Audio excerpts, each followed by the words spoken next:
Great.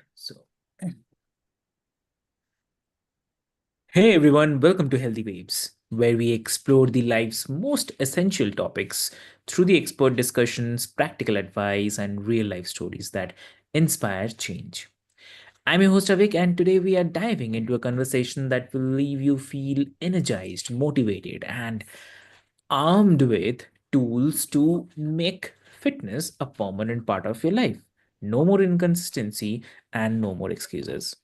So our guest today is Chad Austin. Welcome to the show, Chad. Thanks for having me on. Lovely, lovely. So, Chad, like before we start, I'll quickly love to introduce you to all of our listeners. Dear listeners, Chad is a personal trainer, best-selling author, and the owner of the Fitness Pivot. So, Chad has spent years helping busy professionals get off the dreaded inconsistency roller coaster and become what he calls fitness fishermen. People who adapt, stay consistent, and make fitness a priority no matter what life throws at them.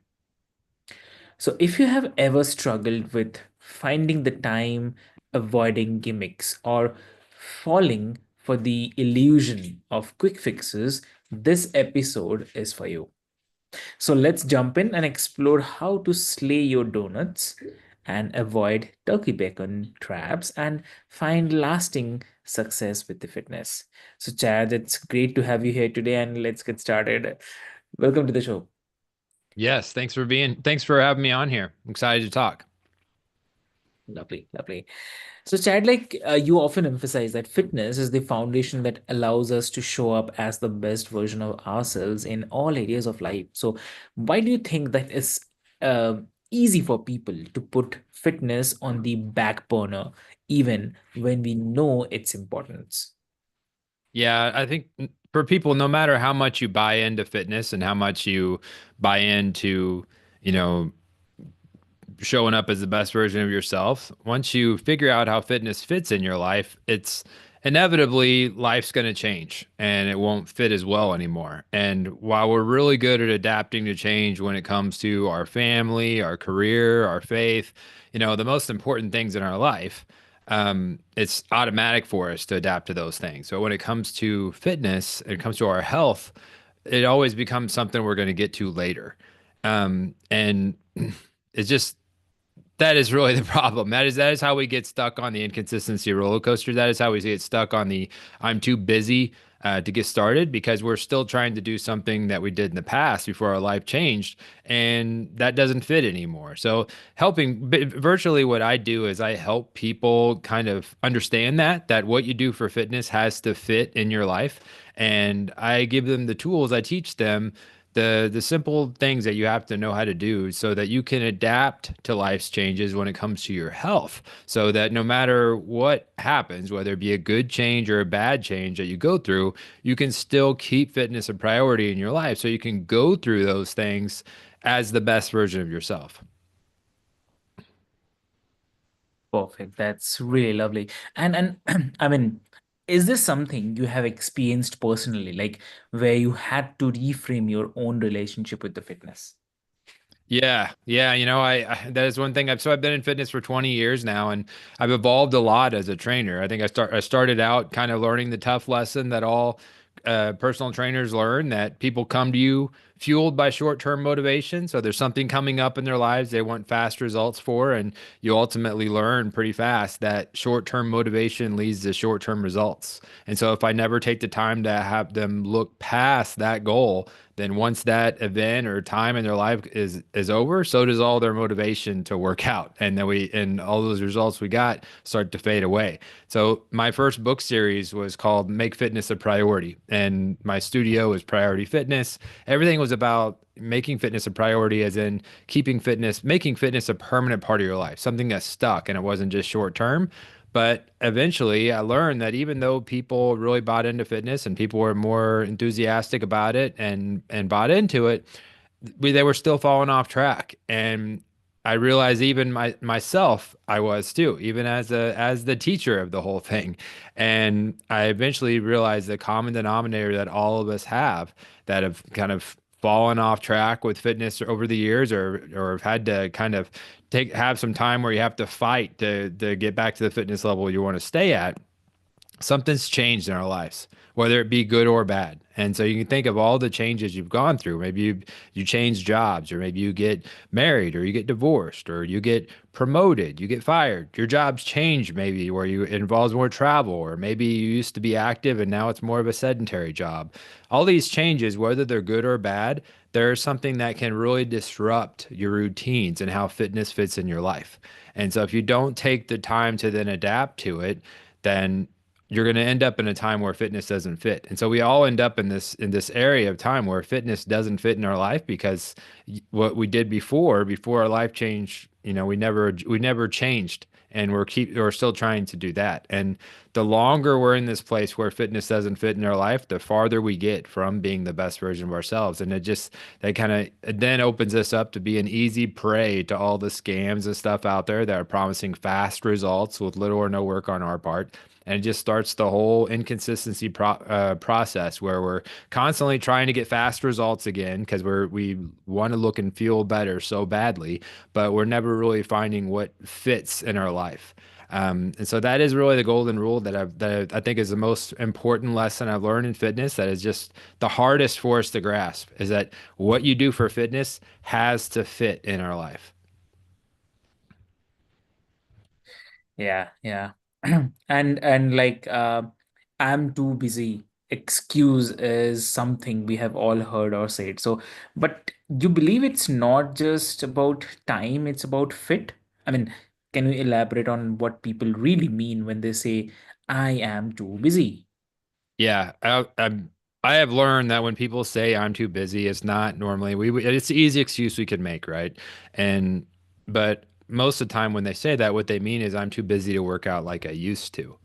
So whatever we did for fitness before the last life change happens that kind of caused us to fall off track with our fitness, that whenever we're ready to get in shape again and we're at our deepest desire for results, whatever we did the last time we were in great shape, that becomes the bar. Whatever we did for our workouts, whatever we did for nutrition, whatever we did for everything, that becomes the bar. And in our minds, doing less than that is not doing enough. And it's almost something we need to be ashamed of. And I've learned we have to take that way of thinking and throw it out the window. Like, doing less does not make it less of a priority to you. And I think that is what we get stuck on, where we think, well, if I can't do this, then I don't have enough time to do it anyway. I'll just have to wait till I have more time. And that's not the way to go about it. The better way to respond is just to figure out what fits right now. Knowing that doesn't make it less of a priority to you, it doesn't make it less important to you. All it means is it fits differently in your life right now. But if you stop waiting for a day that'll never come when you won't be busy anymore, and you just figure out how fitness fits best in your life right now, then you're going to be much faster at getting back in shape and getting back to where you feel your best, and you're able to show up to life as the best version of yourself. But so yeah, I'm too busy normally means I'm too busy to work out like I used to. And what you need to do is just adapt to how life has changed and figure out how fitness fits in my life I'm living right now. Great. And so, I mean, have you worked with clients who completely flipped their mindset on too busy obstacle? Yeah, and so at the fitnesspivot.com is where people can start with me. But yeah, that is the first thing I do with people. And so I have a coaching call or a coaching program that I call the cleanse and reset. And the first thing, it's made up of two coaching programs that we put together. One's the Dorman cleanse, which is basically a cleanse for your mind. To kind of get rid of the way of thinking that doesn't fit you anymore and is toxic to you, and help and replace it with your new definition of fitness and what fitness means to you at the moment.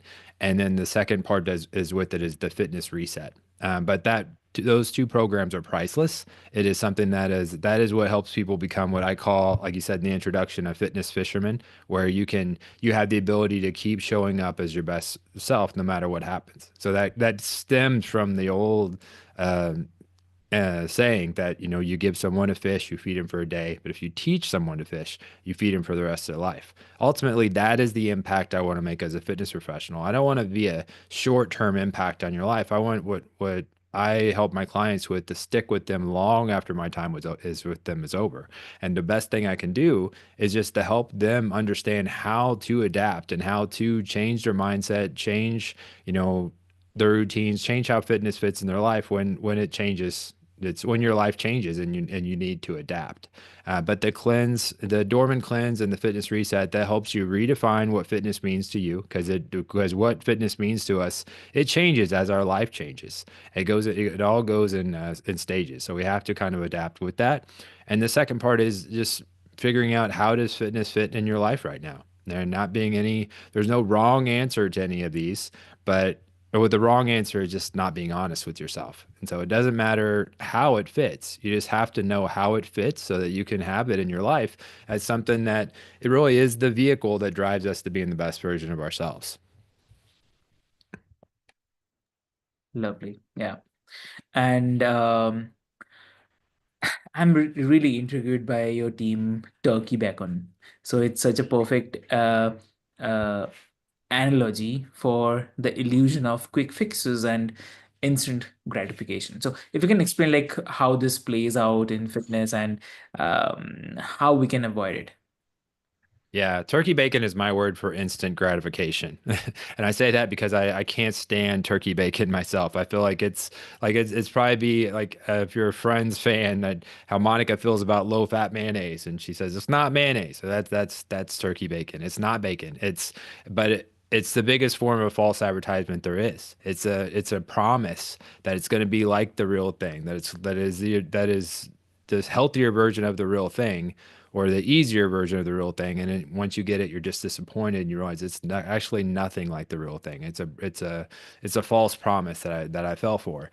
And that is what instant gratification is. And so it's there, we live in the world of instant gratification right now, where everyone is promising us fast results with little or no work on our part, an easier path, a shortcut, a magic button or magic pill. And there is no such thing. There is no such thing. That the only way to get everything out of fitness is to figure out how it fits in your life, and continuously stack days and be consistent with it. But all the promises out there of shortcuts and easy buttons and fast picks, you have to realize that it's not real. It's an illusion. It's just false promises that aren't going to do us any favors. We're just going to end up right back where we started, where fitness does not fit in our life again. So the turkey bacon, it really is just, it's instant gratification. It's something that's not going to give you, at the best case scenario, you'll get temporary results that won't stick because it doesn't fit in your life. So anytime someone's promising you an easier path, they're just promising you turkey bacon. Mhm. Understood. And okay, so what's the balance between allowing yourself treats and staying on track without guilt? I think the balance is being intentional. So I mean, you're not going to be perfect. Fitness is not about being perfect. Though occasionally you're going to eat something that wasn't on your meal plan, or eat something you didn't intend to, and that's fine. It's not about just you know, beating yourself up, shaming yourself, or just derailing after that happened and letting one mistake turn into a bunch of them and just starting the downward spiral.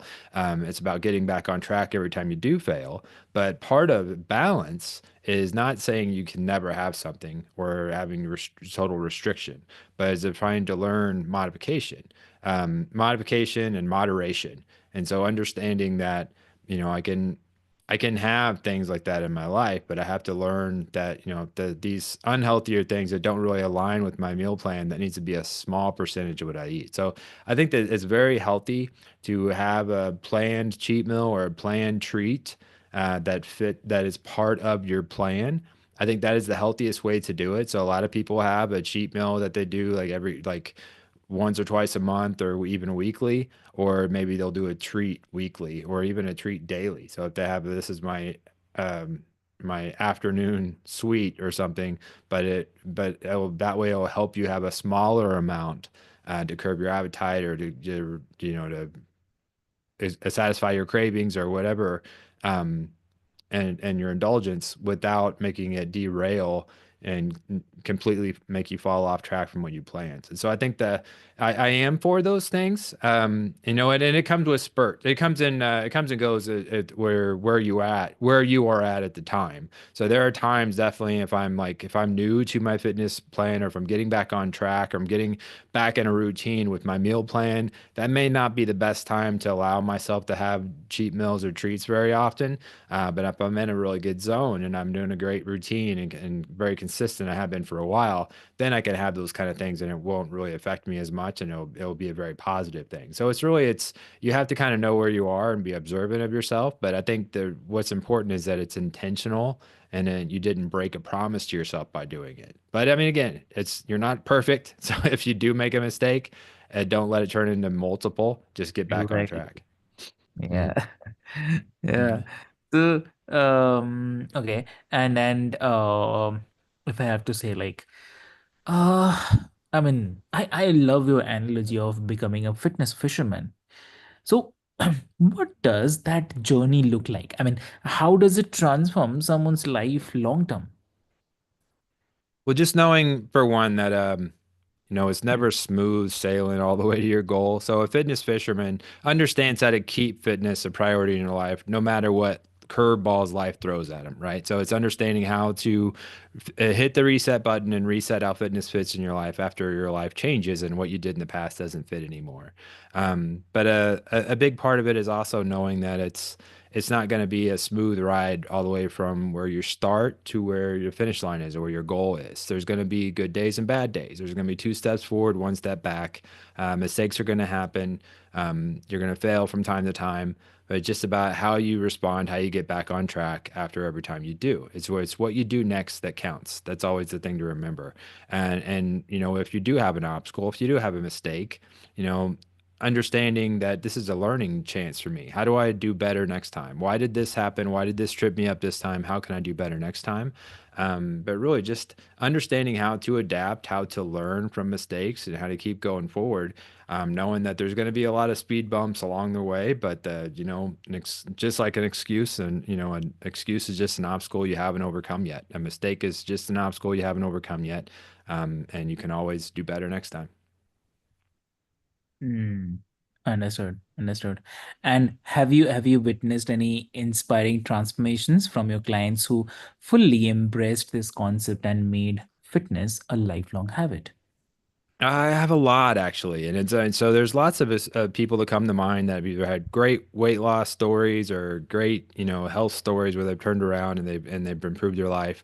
But really, the people that are the most that really impact me the most, that makes me feel like I really made an impact, are the ones that are able to just learn how to adapt to change. So understanding that, we all adapt naturally when it comes to our family, our work, our faith, things like that. Like whenever conflicts show up in your life, you're still gonna make it to your kid's baseball game. You're still gonna make it to get something done for your wife or your husband that you planned on doing. You're still gonna reach your deadline for work. Those things we naturally adapt to. But when it comes to our health and fitness, we don't. It's something that we're not natural at. It's something we have to learn and get reps to get better at.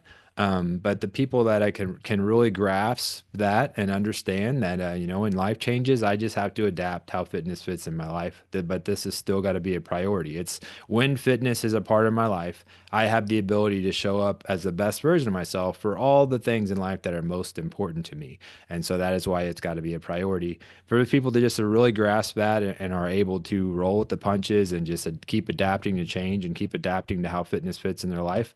That's a learned skill. Like I said, those are the people that I feel like I've made the most difference in. Understood. Understood. And oh, that's that's a great conversation. So for someone who is struggling to stay motivated, especially during the stressful times, what advice would you give them to push through and refocus on their goals? Yeah, first of all, I'd say go to thefitnesspivot.com. That's my website, and there's a place in there where you can join our community. And I would join us. And just, there's one thing that is for sure true, that making fitness a priority isn't easy. There's going to be times when it's hard, and there's sometimes it may feel easy, but it's always going to be hard again later. And but the other big thing is you don't have to do it by yourself. You don't have to take it on all by yourself. And so you want to surround yourself with people on the same mission of you, people who are going to celebrate your wins with you, people who are going to support you whenever you make a mistake and not judge you, not shame you. I mean, if you want to be able to celebrate every win along your fitness journey, and if you're surrounded by people who are just going to dismiss every win as not a big deal, then you're really setting yourself up to fail. So you don't have to get rid of those people in your life or anything like that, but you need to have people in your life that are going to celebrate with you. And so the fitnesspivot.com, there's a place to join our community. We do have accountability challenges every month. Every month we help people stay consistent with what they want to stay consistent with, and help them get rid of what they want to get rid of, and just stay on track. And we have lots of training programs, coaching programs, and things like that as well. But that is if you're just getting started, allow us to help you. Go to thefitnesspivot.com, join our community, and get started with us. It doesn't cost a thing. Wow, that's really lovely. Thank you so much, Ed, for sharing your wisdom with us today. I mean, from redefining what fitness means to recognizing the traps of instant gratification, you have given us a lot to think about, and more importantly, practical ways to take action. So, to all the listeners, you don't need to overhaul your entire life to start making the fitness a priority. So find what fits, slay your donuts, and stay away from the turkey bacon traps.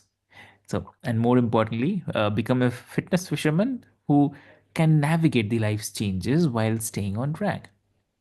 So, if you have enjoyed today's episode, please leave us a review, share it with someone who might need a little motivation, and don't forget to subscribe. Let's ride the wave of better health altogether. So I'll see you next time on Healthy Waves. Till then, stay healthy, stay happy, and keep making the waves. So thank you so much.